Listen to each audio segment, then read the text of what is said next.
Hey everybody, this is Almost Apple here with DE Studios, bringing you another exciting segment we like to call Why Do I Work Here? And today I'm joined by Dusty Novels and Felt Soul. This is a segment where we like to relate our jobs to you, usually through the form of anecdotes. They don't all have to be funny, some of them could be serious, really explain how our jobs go. We do accept submissions, so send your stories over to DE Studios email and perhaps your story can be featured on one of our episodes. The first story is called Issued To. To introduce myself to you guys, because I fucking totally forgot that they don't know who the fuck we are. This is the very first episode, yeah. This is the first episode. I am a restaurant manager. I'm the general manager of an establishment. We serve breakfast food. I'm not going to say what restaurant I work for legal reasons. They want to sponsor us. I don't think they want to sponsor us if I'm complaining about... Nope, that doesn't work like that. So I do literally everything: interviews, hiring, firing, day-to-day management, the accounting, everything like that. Just to give you guys a little bit of background so you can relate to my story a little bit if you're in my field or if you work in the restaurant industry. So usually when you start a new job, almost everybody is issued like a packet or a handbook, something of that nature. You sign some piece of paperwork at the beginning of your job, and then they give you your uniform. You go in, you get trained, or maybe you're an all-star, or maybe you know everything. You know, not here to judge. Some people think they are, some people aren't. So, about 2 weeks ago, I had this young college kid come in, want a job. Gave me his application. I read over it. I liked it. I was going to give him a call. He checked up a few times, so okay, maybe this kid, maybe he really wants to work. Maybe he'll work out. Sit him down, go through the interview. The interview goes good. Bring him in to fill out his paperwork. Start him on the first day. And mind you, it's been 2 weeks and he doesn't work for me anymore. But it should have been my first clue when I gave him his handbook and we were filling out all of his paperwork. Typically, our handbook is like W-4s, all your tax information. It tells you the rules, what you can and cannot do for me to fire your sorry ass. And it just has a few other little things like, what you're allowed to eat, stuff like that. The very first page is known as the cover sheet. It has our company name on it. You write the date, you write your name, and then you sign it. So I give this to the kid, and the kid comes and he's filling out his paperwork, doing everything just fine. I imagine everything's going well. I'm off doing my own thing, labels and whatnot. He comes to me a few minutes later. He goes, "Hey, I got a question. Can you come help me with something?" "Yeah, sure, no problem." I go out there. I'm like, "All right, so let me guess, it's your tax information you need to help figure it out." It's like, no. Right here on this page, mind you, it's the first page. Who is this book issued to? I'm sorry, son. What? Who is this book issued to? It's issued to you, son. Like, write your name right here. Like, just right here and then sign that. He's like, "Oh, so the book is for this handbook is mine." Yes. Yes, it is. Why do I work here? Alright, question time. Something that we do at the end of each and every story, and I'm going to go first, Dusty Novels here, by the way. Apple, are you sure he was a college student? That's my one question. He said he was in college. I mean, I don't call the dean and go, "Hey, you guys have this guy on your list this semester?" I don't. Well, I'm not convinced. So, question? Anywhere on that first page, does it say issued to, or this book belongs to, or anything that would even indicate that it... What it says is our company name. It says date received. It says this handbook issued to, and then it says signed by. And that is the exact layout of the page. Oh, well, I feel so sorry for the kid. And he was competent? Oh, that's why he doesn't work there anymore. Alright. How did this interview go well? Alright, everybody. Second story. Here, Dusty Novels, and give you same background like Apple did. I have worked in pharmacy my whole life, which has been about 6 years now. Right now I'm a pharmaceutical courier. This story actually goes back to where I was more of a pharmacy technician at a local pharmacy we had here in our small-ish town. And let me go ahead and set the setting for you. It was Christmas Eve. We were working a half day, more or less, getting out at about 2 o'clock. And, you know, when it comes to the holidays, pharmacies are pretty busy, like most places. People going on vacation. We're doing a vacation set of meds. And it's not unexpected to have a whole fleet of people just rush you that same day because they're just trying to get out of town for some reason, usually family. So I expected that day to be pretty rough. What I didn't expect was at the end of the day, right there about 2 o'clock, for a customer to call in. And I didn't want to pick up the phone. It was right there at closing. I think it just hit 2 o'clock, so it's ready for us or I'm ready to go. But pharmacist tells me to pick it up, so I pick it up. And what I get is not what I expected.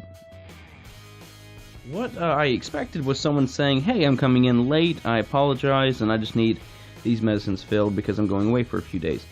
What I didn't expect to get was a lady saying that she needed her pain medicine refilled, and mind you, she had 60 tablets, and they were just filled yesterday. And why'd she need them filled again? Well, her story was that she was mopping her kitchen floor, and when what she described as like a janitor mop bucket, you know, the ones that you would see at school when you were younger, and she dropped all 60 pills in the soap water. Now, it'd be fine if it was a bottle. I could understand that because we were using bottles at the time, but it wasn't.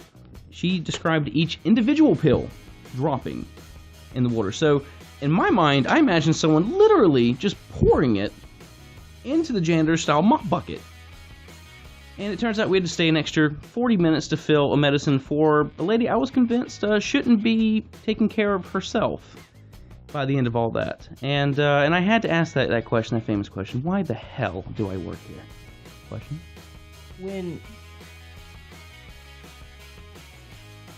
Having a hard time there? Not an initial question. Not my question, but I need more information to ask the question I want to ask. Is that the pharmacy job you work at now, or the original one, where you actually used to enter people's homes and you would deliver them? Original. Okay, so did you actually get to see her kitchen setup? Never delivered to her. She was just a regular, like, I had to go on her word. You had to go on her word? Yeah, I never delivered to her personally. She just came to the pharmacy to get medicine. So, what type of floor soap does she use? Is it Ajax, Pine Sol? Or does she use like shop soap, like Gojo? Oh, well, that's going off the fact of believing that she did indeed drop that medication in there, which I don't believe that. And she got a refill of medicine, believe it or not. Felt? Yep, hey everybody, this is Felt Soul here. Question, man. And I have no questions, so deal. Okay, he has no questions. All right. So, introduction to Felt. No questions for me. This is Felt Soul here, and to clarify a bit more, I as well work at a pharmacy, the same one as Dusty Novels, and we don't deliver to personal homes. We deliver to usually businesses, and it could relate to a different girls' homes, boys' homes, old folks' homes, businesses like that. So we don't deliver out to personal homes. So my story is I was delivering a few weeks ago, actually, to a home here in the town we live in, and it was a old folks home / like Alzheimer's unit, and I was going to the Alzheimer's ward to drop off medication, and as I'm there sitting at the nurse's station dropping off medication, I noticed there's a elderly lady in the room with me in a wheelchair, you know, and she just kind of talked to herself for a little bit, and you know, I said hi. I created, you know, a little small conversation bit with her, and she was nice. So as I'm sitting there with the nurse at her station, I noticed the wheelchair lady just kind of wheeling around, and then I noticed a few minutes later she was, you know, kind of practically behind me, and then just a few seconds after that, I just feel this little tug at my pants, and then she just decides to go all hands on and just shoves her hand in my back pocket and just starts like feeling around, and then she just grabs my tush, man. I mean, she grabs my butt cheek and just gives it like a squeeze, and then she starts rubbing the back of my leg through there, and she just goes, "Do you have anything in your pockets, huh? Are your pockets empty?" And I just flipped out. I started doing this weird little dance. I've never had the desire to kick an old lady out of a wheelchair before, but I did. I really had the desire, because she scared the crap out of me. And that's my story. Okay, alright. Question time, and this is such a rich I wanna ask- area. I wanna okay. ask my question Okay, first. Alright, go. So, when you submitted your story to Penthouse Forums, did you get a reply? Oh, Yes, God. yes, they would like to know if I have any more about the old ladies. Oh. Okay, well, my question is actually kind of a two-part question. You said this lady was in the Alzheimer's unit, correct? Yep. Okay. Well, I have to play the sympathy card here a little bit. Well, my question is, why didn't you kick her out the wheelchair? You can't kick old ladies out of wheelchairs. What's the matter? What the hell is wrong with you? What's the matter with you, man? You can't. You want me to kick an old lady out of a wheelchair? She's got Alzheimer's?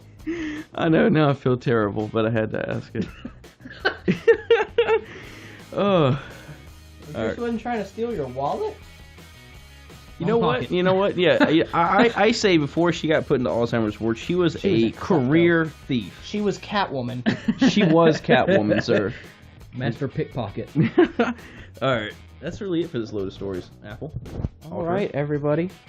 This is the first episode of Why Do I Work Here? Yeah, it's probably not what you were expecting, but hopefully that's a good thing. We'll only get better as we go, get better recording equipment. Eventually, we're going to come from audio recordings, and we're going to do this like live action, so you actually get to see what we look like. I don't know how I feel about that. Instead of relying on memes. Yeah, instead of relying on the picture-based memes, we get to see our bright and shining faces. Don't unsubscribe. Don't unsubscribe. But for now, I'm Almost Apple. And I'm Dusty Novels. And I'm Felt Soul. We plan on doing about one per month, and we haven't really picked a release date for the episodes, like the date we'll consistently post them on. But whenever we come to terms with that, we'll let you guys know. In the meantime, once again, I'm Almost Apple, reminding you guys to stay interactive and listen up. Apple, no. It's be heard and stay interactive. I'm gonna let you do the exit. You better do it right. All right, well, everybody listen up and stay doing things. Mother...